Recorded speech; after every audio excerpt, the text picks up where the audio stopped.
மனிதர் உணர்ந்து கொள்ள இது மனித காதல் அல்ல, காதல் அல்ல, காதல் அல்ல.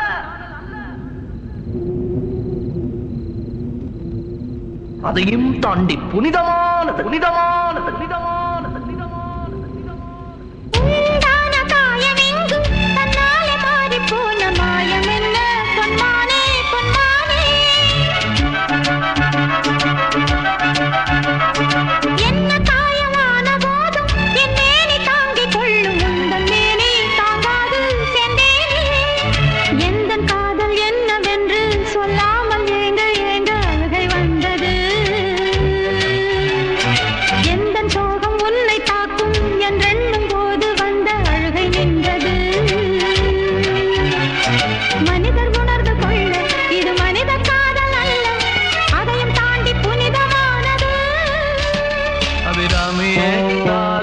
சாமியே